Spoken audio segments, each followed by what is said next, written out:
Alright guys, so right now we're in the settings. We're gonna go ahead and go through a few of the basic details and a little bit of basic terminology as well, not only for you guys to get the stream quality that you're looking for, but also get a little bit of understanding as to it. So let's dive right into it.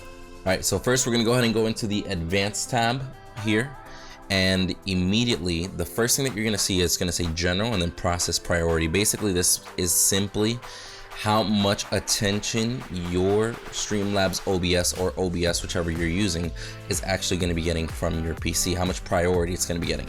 So you do want to set this to high because you do want to make sure that your stream is the utmost best quality always.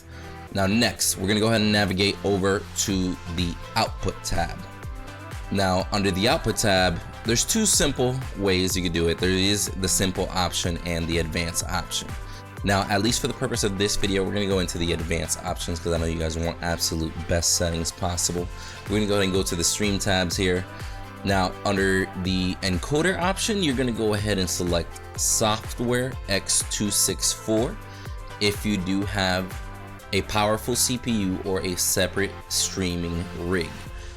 Now, there are a few of you that don't really have too much of a powerful PC and you might have to use hardware encoder. We're going to do a separate video about those, but at least for this video we're going to go ahead and do software x264. Now, following option is going to be enforce streaming encoder settings. You want to disclick that because at this point we're going to go ahead and jam as much quality as possible through the streaming service. In our case it's going to be Twitch, so we do want to make sure that nothing bottlenecks it, nothing throttles it. Now we're gonna go ahead and skip rescale output because that is mainly when you want your CPU to go ahead and be doing the rescaling. We don't want that. We want our GPU to do that. We'll talk about that shortly as well.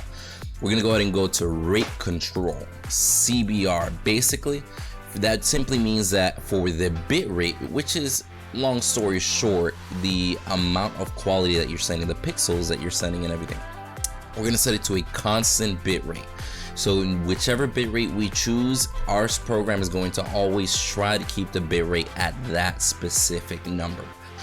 Our number in this case, I'm gonna go ahead and put it at 8,000. That's what you're gonna see in the videos that we're gonna be showing here, because as of, what is it, like maybe a year ago, Twitch actually removed the cap for bitrate, so you can stream up to 8,000 1080p 60 frames per second and it looks gorgeous. Now typically a general rule for the bitrate is going to be reliant on your internet. So what you do is you're going to go ahead and do a speed test. You're going to go to speedtest.net and you're going to go ahead and run a test. Whatever your upload speed is at that point, 80% is the maximum that you should be streaming at that point. So for example, we here are gonna have a speed test. I can go ahead and pull that up right here. I got the app. Let's check it out. All right, perfect. So from what you see on here, ping 14 irrelevant, download speed 178 irrelevant, upload speed, that's what you look at as a streamer. I have 20 megabytes per second upload, so I have plenty of upload bandwidth. What you should do is 80% should be your maximum, but do not go over 8,000 bitrate if you're going to be streaming towards Twitch. So I have my 80% meets at 8,000, so we're going to go with that there. We are not going to be using the custom buffer size whatsoever. Next on, you're gonna see keyframe intervals, seconds. 0 is auto, but I happen to know that Twitch prefers it at 2 to maximize the transfer of bandwidth and everything. So we're gonna go ahead and put 2 right there. Now, directly below that, you're gonna see it says CPU preset.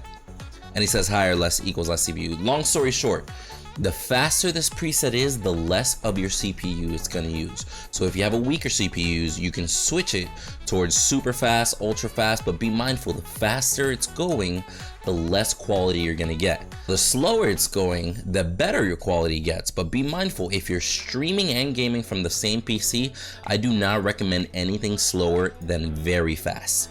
If you have a separate streaming rig, at that point, You can dabble going towards faster, maybe even fast, but you're not going to be able to reach medium unless you have a very powerful dedicated streaming CPU, more than likely like a new generation i7 or an i9, or maybe even new generation, you know, top of the line Ryzen, for example. All right, under profile, we're going to go ahead and select main. Now Twitch will actually support main or baseline, but at this point we're going to go ahead and select main. I've happened to found that it provides a little bit more stability, at least that's from my side. And then under the tune option, now you don't necessarily need to do anything here, but I have found personally that my channel happens to look just a little bit better whenever we have the animation tune on, so I personally put that on there. All right, now under the video tab, you're going to see that it says your base canvas resolution. That's basically going to be your monitor's resolution. You're going to have it match on there. We're going to select 1080p on here, 1920 by 1080. Now output scaled resolution, that's going to be the resolution that your stream is actually going to see.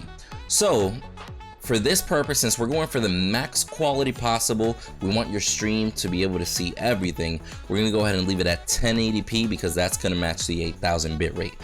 If you wish to stream at 720p, you're going to go ahead and lower that previous bit rate to 4500. That's going to be at 720p.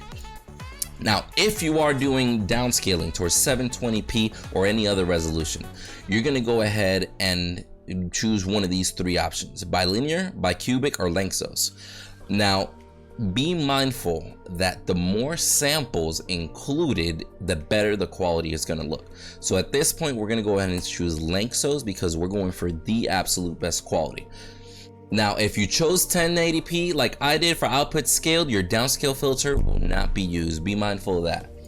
FPS type, we're going to go towards common FPS value. We're just going to keep it at a simple, solid number. In our case, this number is going to be the 60 FPS.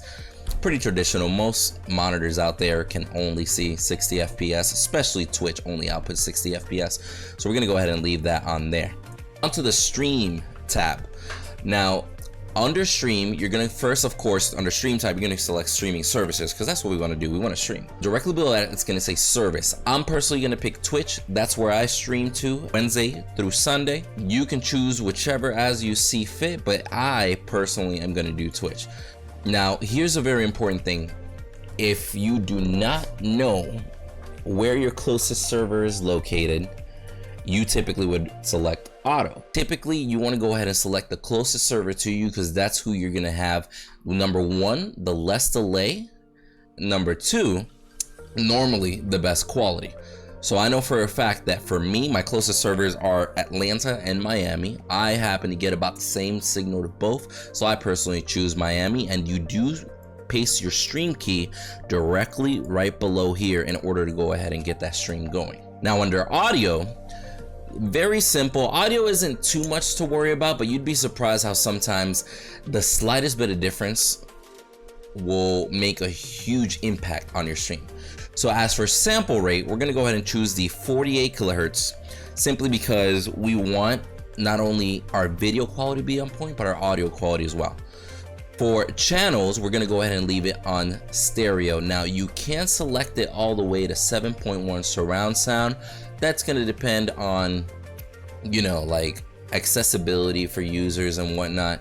I personally keep it at stereo because it's going to take up a little bit less bandwidth, and typically, at least for stream purposes, they don't need to hear surround sound like you do when you're gaming. So stereo is going to be a little bit better there. Now what you are going to do is you're going to go ahead and select your microphone under mic auxiliary device 1, and then your desktop, your main desktop, just make sure it's default under desktop audio device 1. All right, that would be it, guys. With those qualities, you guys are going to be able to get absolute best looking stream on Twitch. Now be mindful, if you guys like this video, please like it, comment, let me know what you guys would have done differently. Personally, I am curious to hear about that. And if you guys want any more tutorials about what to do on Twitch, whether it be audio, video, little tips and tricks as to transitions and stuff like that, let me know and I'll be more than happy to help you guys out. It's been fun. You guys have fun, and I will see you around. Peace.